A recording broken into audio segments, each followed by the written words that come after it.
बिस्मिल्लाहिर्रहमानिर्रहीम। अस्सलाम वालेकुम स्टूडेंट्स। बेटा टॉपिक हम जो डिस्कस कर रहे हैं वो एनर्जी का था। एनर्जी की हमने डिफरेंट फॉर्म्स को भी पढ़ लिया और उसके जो काइनेटिक और पोटेंशियल एनर्जी के फार्मूलाज थे उनके प्रूफ भी कर लिए हैं। आज हम इस टॉपिक को फर्दर आगे बढ़ाएंगे। आज हमने पढ़ने हैं सोर्सेज ऑफ एनर्जी। एनर्जी के सोर्सेज पढ़ने हैं। एनर्जी के जो सोर्सेज हैं उनको दो कैटेगरीज में जो है वो डिवाइड किया गया है।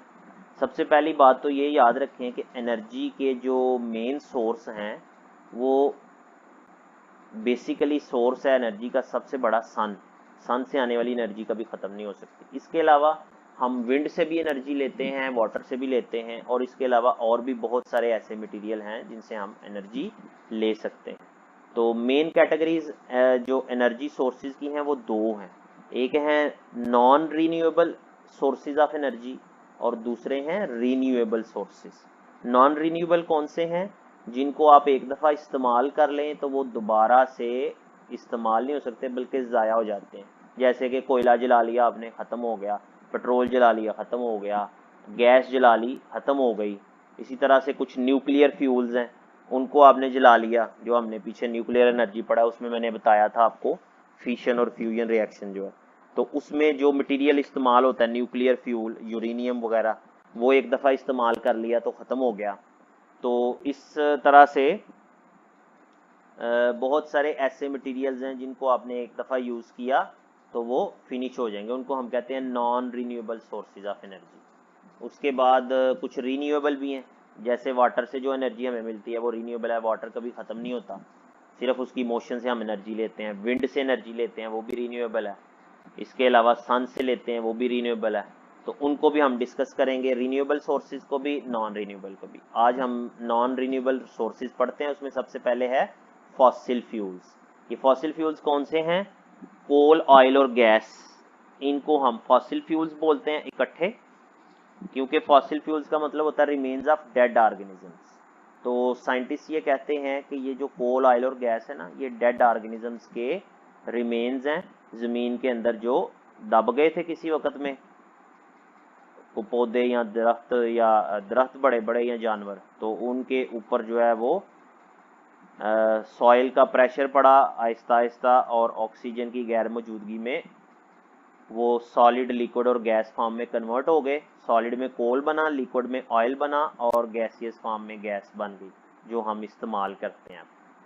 तो आइए इनको हम डिस्कस करते हैं। कहता है we use fossil fuel such as coal, oil and gas to heat our houses and run industry and transport. They are usually hydrocarbons. ये बेसिकली होते क्या हैं? केमिकली अगर देखा जाए तो they are hydrocarbon. Hydrocarbon means compounds of carbon and hydrogen. इनके अंदर हाइड्रोजन और कार्बन मस्ट होती है। And when they are burned, जब आपने इनको बर्न किया, they combine with oxygen from the air. ये एयर के अंदर मौजूद ऑक्सीजन से कंबाइन करते हैं। The carbon becomes carbon dioxide. जो कार्बन है इनमें वो कार्बन डाइऑक्साइड बन जाती है। Hydrogen becomes hydrogen oxide. Hydrogen जो है वो हाइड्रोजन ऑक्साइड यानी कि वाटर बन जाता है। While energy is released as heat, और एनर्जी जो है वो हीट की सूरत में रिलीज करती है। इन केस ऑफ कोल, कोल को अगर हम देखें तो वो कैसे बर्न होता है, देखें ज़रा।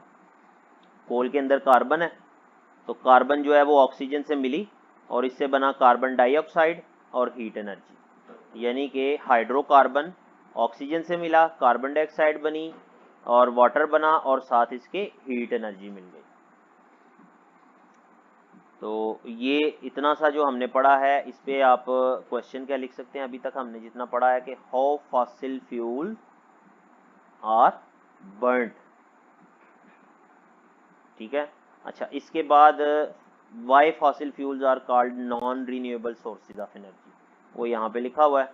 कहता है fossil fuels took millions of years for their formation, they are known as non renewable resources.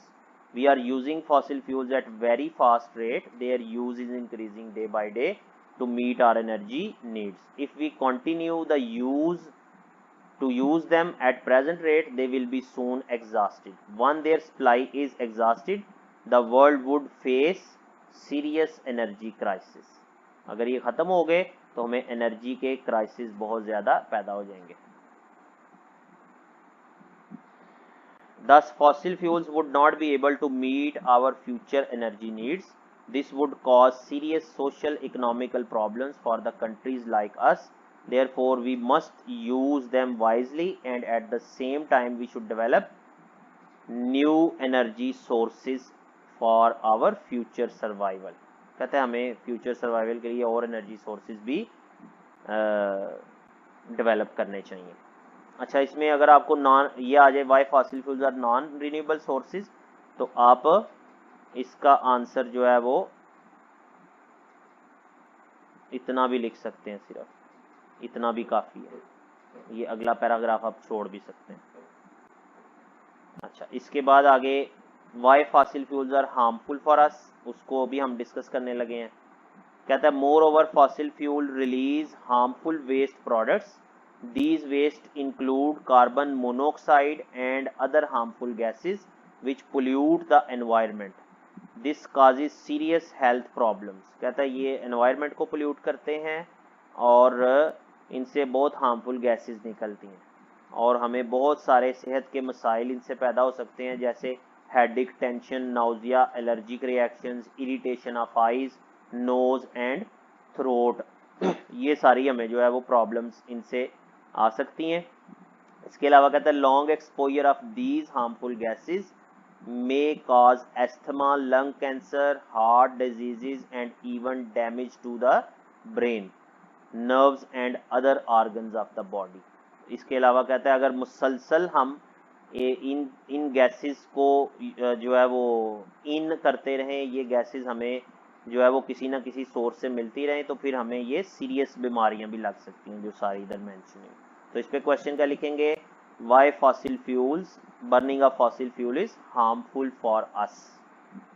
इसके बाद आगे है जी न्यूक्लियर फ्यूल, ये भी नॉन रिन्यूएबल सोर्स है। ये न्यूक्लियर एनर्जी जो हम पीछे पढ़ के आए हैं उसी के बारे में बताया गया है, लेकिन साथ ही यहाँ पे बता दिया गया कि वो फ्यूल कौन सा जो यूज होता है।